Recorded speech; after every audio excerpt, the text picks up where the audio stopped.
Thank you very much.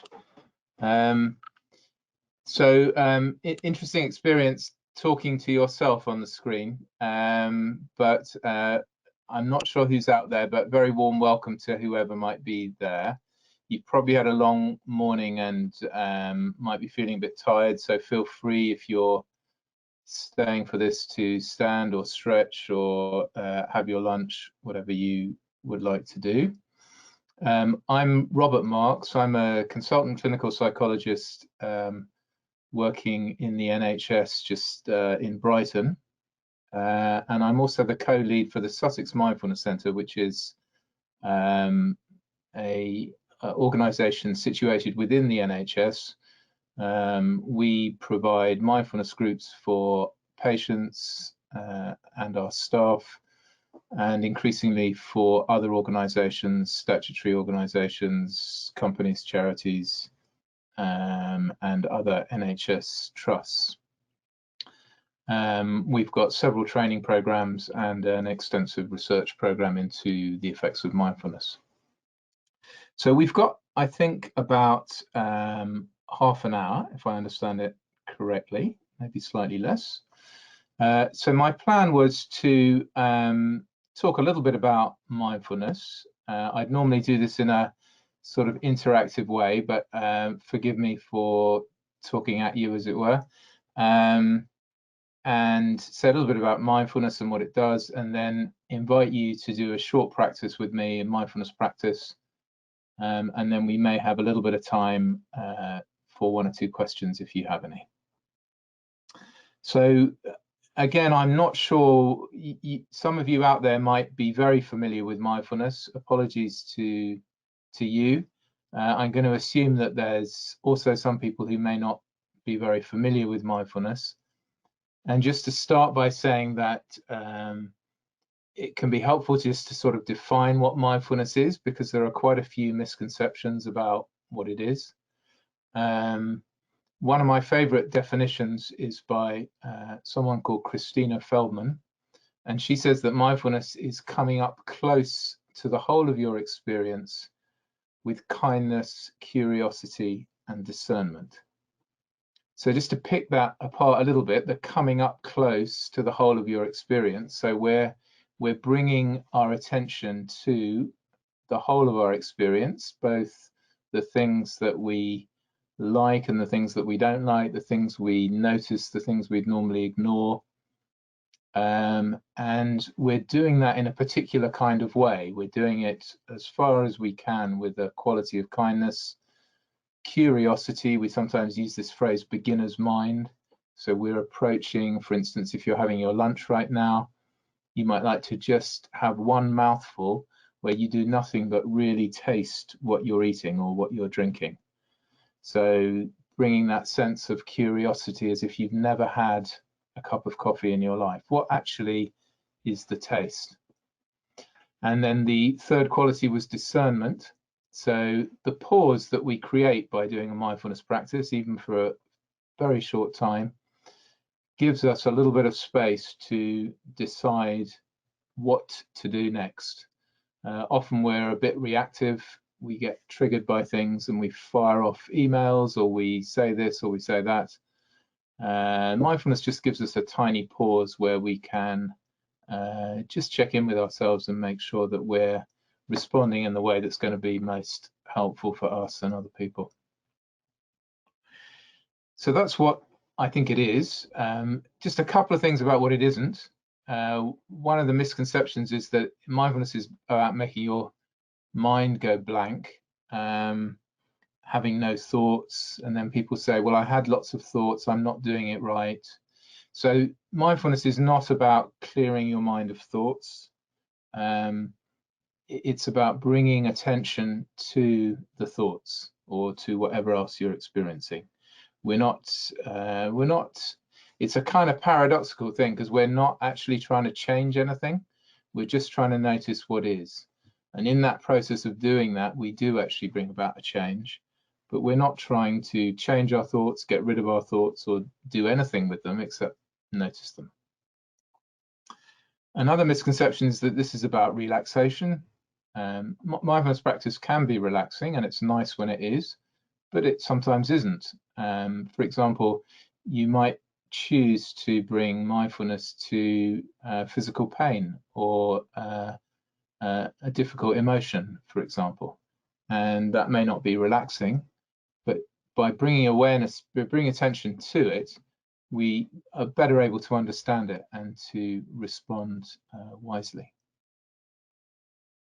And the third misconception is that mindfulness is a bit wishy-washy, hippy-dippy, and I don't have time to go into all of the detail about how that's not true, but there are multiple journals churning out huge amounts now of mindfulness, high quality mindfulness research, and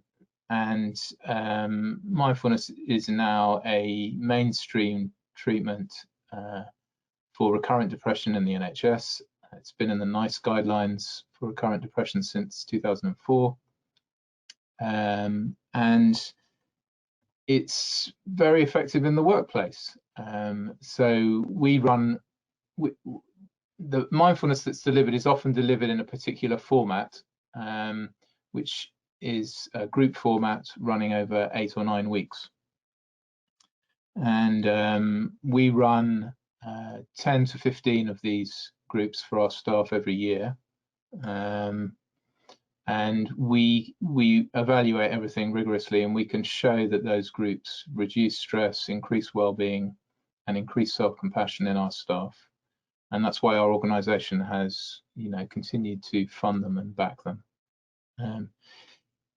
The evidence more widely is that there are numerous benefits from mindfulness practice. Companies as diverse as Google, the US Marines, Blue Bay Asset Management, Parliament. There are now over 200 parliamentarians who've done this 8-week mindfulness course, and Transport for London also brought in mindfulness and found that in the 3 years following their mindfulness intervention, their days off, their staff took 70% less days off for stress and depression, and 53% reported being happier in their jobs. And I could talk a lot more about the research. Just very briefly, one other thing, which is there's interesting research around the impact on the brain. So they've taken short and long-term mindfulness practitioners and put them in an fMRI scanner, and they've found various changes to the brain, including increasing grey matter density in the hippocampus, which is associated with memory and learning, and also in the insula, which is associated with awareness of body sensations, and reduced grey matter density in the amygdala, which is associated with anxiety and stress. And this correlates with the benefits that you find in the literature around mindfulness in the workplace. So, reported benefits include improved engagement, staff satisfaction, resilience, cognitive benefits like improved attention and memory, and problem solving and flexibility, and also relational benefits such as reduced hostility and reactiveness, and improved communication and positive emotions. So there's a whole raft of benefits to doing this practice. Okay, I wish I could pause and get some responses, but why don't we do a short practice if you would like to. I'll guide it now. Please don't feel any pressure to do this. If it feels weird or you'd rather not, no problem. But I'll offer a bit of guidance. It'll last maybe a bit less than 10 minutes.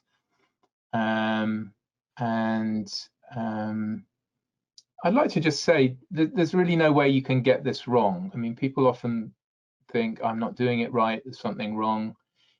This, just to reiterate, this is just about noticing what's happening. It's really so simple that we miss it in a way. And the other thing I just want to say is that very occasionally people can get an adverse reaction from doing a mindfulness practice. I don't know anybody out there or their histories or whatever.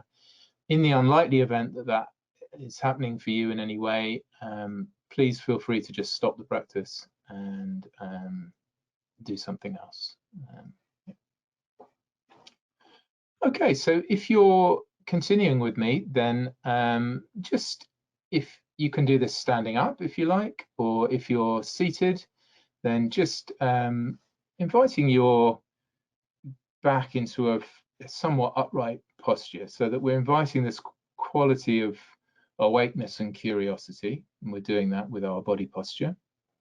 And then if it's possible to have your feet on the ground, that gives us a sense of rootedness and groundedness.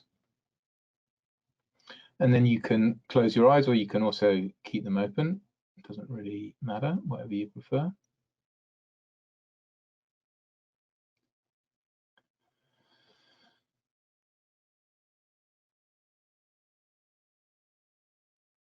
And then just check in with yourself to see what is here for you. So see what thoughts are jumping up. There might be thoughts about doing this practice, that you really like this, or you really don't like this, or thoughts about what you've been doing this morning or what you have to do this afternoon. You might notice emotions. And whatever emotions are there is fine. Just let whatever is there be there.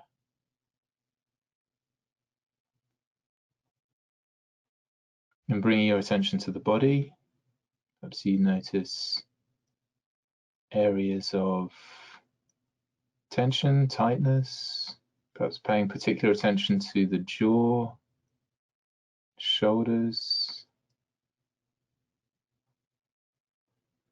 Just see if there's anything that's feeling clenched or tight that could be just released or softened a little bit.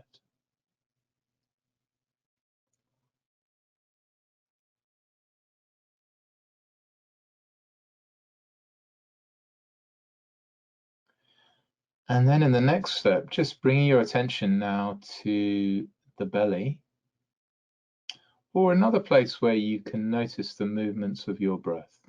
So the belly is often the easiest place, but you could use your chest or your nostrils as well. Just choosing a place and letting your attention rest there as you breathe.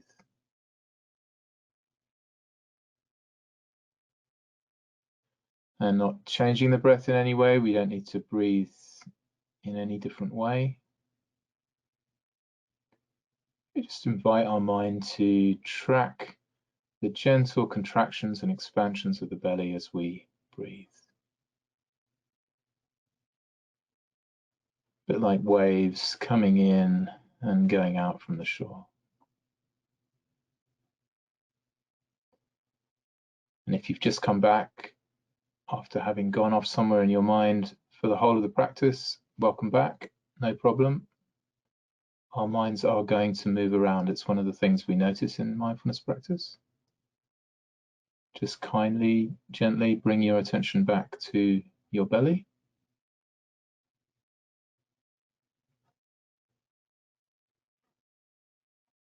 And invite that quality of, to whatever extent it's available to you, of curiosity. Imagine this was the first time you'd felt a breath. What's it like?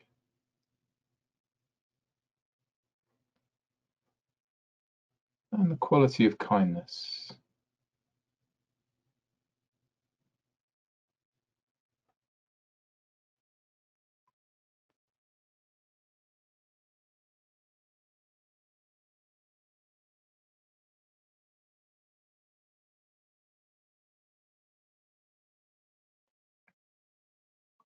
And then in the last stage of this practice, start to bring your attention out into the body as a whole,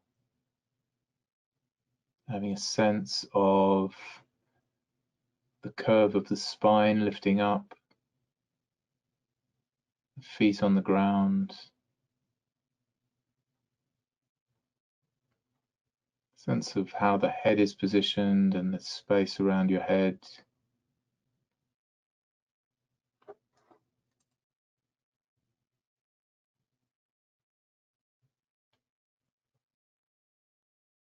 Just bring your attention fully into the body. And just letting things be just exactly as they are.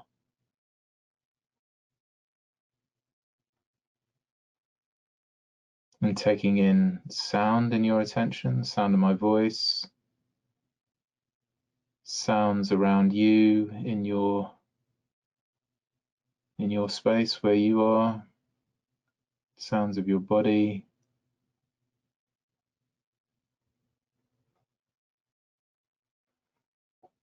And just before we end, just taking stock of how you are now. How was that? What difference, if any, has that made?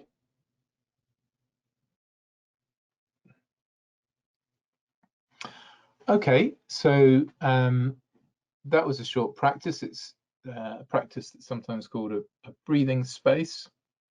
It's quite a portable practice, as it were. It's something you can do while you're waiting for your computer to start up, or you're waiting, I would normally say while you're waiting at the bus stop, but that may not be the case for many people. You know, while you're waiting for the kettle to boil, whatever it is, just connecting in with your body and your breath. Okay, I think I've been told another 10 minutes. So how about I pause at this point and just see if there are any questions.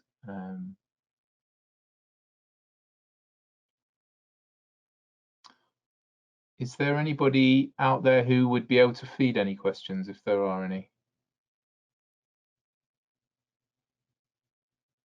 Yeah, hi Robert, I'm here, so I can feed you some questions. Great, thank you.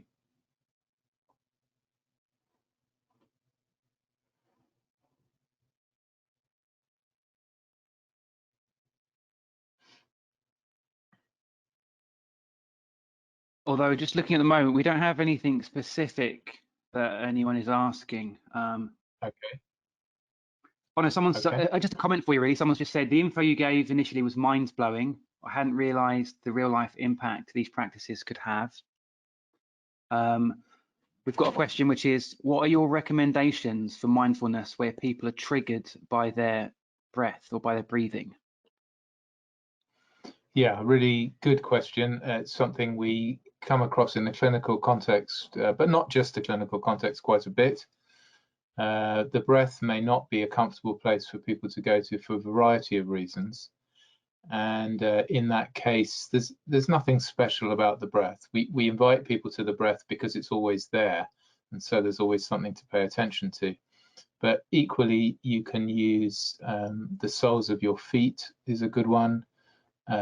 Your hands, sounds in the room like we did just at the end of that practice. So yeah, whenever you hear breath, if breath isn't good for you, you could try any of those other alternatives. It's the same thing as I said at the beginning. This is about bringing attention. So we can bring attention to just about anything, really. Okay, and then in fact, it's suddenly gone a bit wild on the questions, but a lot of them are asking questions I think we could address later on, and you can give them sort of business information about the Sussex mindfulness later. But one question a couple of people have asked is how to introduce mindfulness or promote mindfulness at work. Yeah, that's also a great question. It's quite a big question. We've been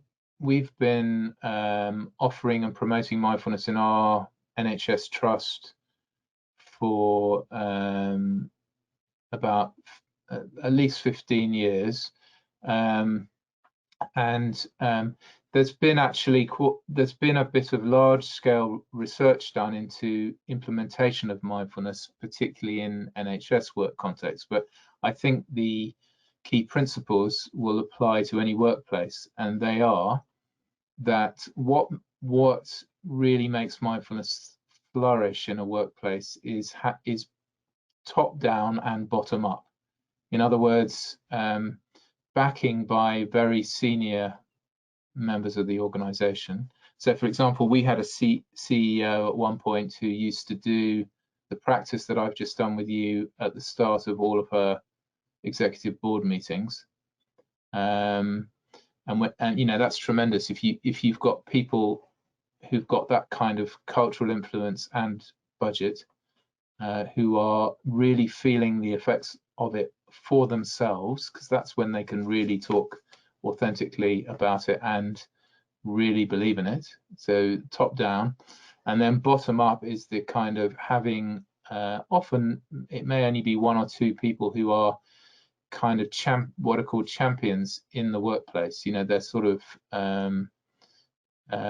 ordinary foot soldiers who have felt the effects of mindfulness for themselves and are willing and have got time and scope to, you know, push it and encourage it amongst their colleagues. And the workplaces where mindfulness has flourished had those two elements in them. I mean, there were other things as well, but those were themes that kept coming up. You know, in terms of what we do, if you're interested in what we do, we're the Sussex Mindfulness Centre. There are a number of organisations similar titles, Sussex Mindfulness Centre, and it's part of Sussex Partnership NHS Foundation Trust. You can Google us and see what we do, and hopefully there's a way of getting my email to anyone who might want it. I'd be very happy to continue the conversation with anyone who might be interested in developing this approach in their workplace. You know, it really, I mean, it's taken us quite a few years to get to the point where we're running 10 to 15 groups a year for our staff, but at this point it does sort of start to have a bit of an impact on the culture, which is really nice to see. If you just do one-off events, they usually go down really well, but it doesn't sort of have a cultural impact. Okay, there are a few more questions, but if do you want to continue with the presentation for a bit, or you just want to take questions now for the rest of the session? I've only got another 5 minutes, as I understand it. So why don't we take another question or two, and then I'll do a sort of 2-minute practice to finish. How does that sound? Okay, great. Yeah, I mean, a couple of other questions are sort of recurring theme here as well, and it kind of follows on from the previous question, which is about mindfulness at work when it comes to leadership that is not engaged or interested with that kind of thing. One person puts that, you know, someone, you know, or other leaders that are not what you describe as emotionally intelligent. Yeah, it's difficult, isn't it? I mean, the thing I've found is that you need to get somebody on the board, or ideally at something like this. You know, if you could get them to a mindfulness taster, just even if it's just like half an hour like this, sometimes it can spark something, and then they can sort of, because very often people are cynical and skeptical, understandably, to start off with, and then they try it and they notice for themselves the difference it makes, and then they start to get a bit more interested and receptive. So, you know, if you can, either if you're able to lead yourself or invite somebody in to do a few taster sessions, that's often how we start. They can be very short, exactly like this, in a lunch break. Try and get as many senior people there as possible. That could be a possible start. Okay, great. And we've got a few questions around the frequency and the length of time that people should practice mindfulness for. So if you've got any advice on that, I guess certainly for people who are just starting out, perhaps. Yeah, I mean, listen to yourself and what you need and what feels right for you. You know, that's one of the principles in mindfulness. Always, we're encouraging people to trust their own instincts around this. So there's no right answer to that.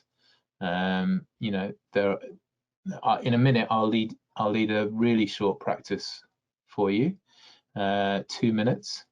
And there's anything from 2 minutes right through, you know, there are Tibetan monks who spend 3.5 years in retreat doing practice. So there's quite a range. It really depends a little bit on what you've got time for, what you've got motivation for, what you find helpful.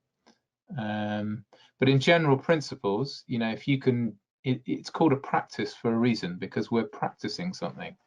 You know, it's a bit like learning the piano or going to the gym or whatever, where the regularity is really helpful. Even if you're just doing 5 minutes a day, to do it every day or nearly every day, that regularity builds a kind of positive habit, which can be very positive. And then, you know, maybe over time, if you notice that it's helpful, you might just organically want to extend that time to, you know, 15, 20, 30 minutes or whatever. But that's really a kind of you listening to yourself kind of answer. Okay, and we've got one here about mindfulness with children. Is there any tips for practices with children? Yeah, there are whole programs designed specifically for children. So there's something called .pause and .b, which are respectively for primary and secondary school children. And there's been a huge study over the last 5 years where the results are coming out this year, actually, looking at the effects of mindfulness in schools, teaching teachers mindfulness, and then teaching kids mindfulness. So if you look up .pause or .b, there are practices that are particularly good for kids. In fact, why don't I include one of those in what we'll do now? Should we? It's James, isn't it, who I'm talking to? Is that right? Yes, it is. Yes. James, would this be a good point just to have a 2-minute practice and finish, or do we have a bit longer? It's up to you. Yeah, no, you're right. It would be. I mean, there are lots more questions, but you know, some of them would require half an hour to discuss just on their own. So yeah, now is a very good time, I think, to do a sort of wrap up exercise, as you said. Okay. Are you able to make my email available to people who might want to continue this? Absolutely, yes. Yeah, we will. Yeah. So everybody will Perfect. get all the details of all the speakers, plus the slides and the videos of the sessions after the session. Fantastic. Okay, so let's just do a very short one. So you don't have to stand up, but I'm going to stand up for this. And if you'd like to, I'm just sort of illustrating a little bit that there's no reason to be sitting down. You can be lying down, standing, you know, doing this because we're just paying attention, we can do it in any posture. So if you're standing, then just bringing your attention into your body.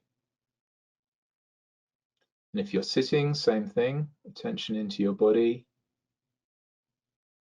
Bringing your attention down your legs into your feet. Feeling that sense of weight going down into the feet. Noticing sensations in the feet, perhaps tingling, warmth or coolness.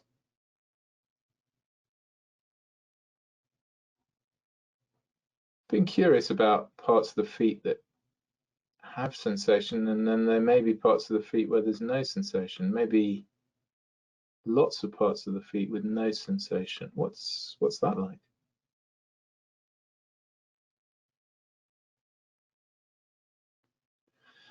And then bringing your attention back up through the body, up through the spine, noticing the curve of the spine, sense of uplift. If it feels okay, opening the chest a little bit, feeling that sense of openness, sense of the body present. And then just to finish off, a practice that you can do with young kids, I do this with my daughter, is if you bring your fists in front of you, and then just connect in with your breath. And on an out breath, just opening the hands. And then on an in breath, just closing them again. And using your breath to guide the speed of this, not your hands. So listening to your breath.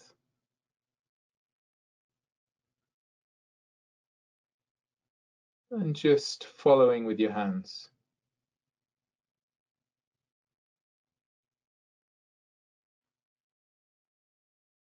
Okay, that's it. So just I hope that illustrate what I was hoping to illustrate with that is that, yeah, you don't have to be sitting down. You can be doing anything. You can be eating your lunch. You can be, going for a walk. You can be doing anything, and you can bring your attention into your body, into what's actually happening, rather than thinking about and planning the next thing that you're going to do or worrying about the thing that you didn't do. Just be here now, and that's it.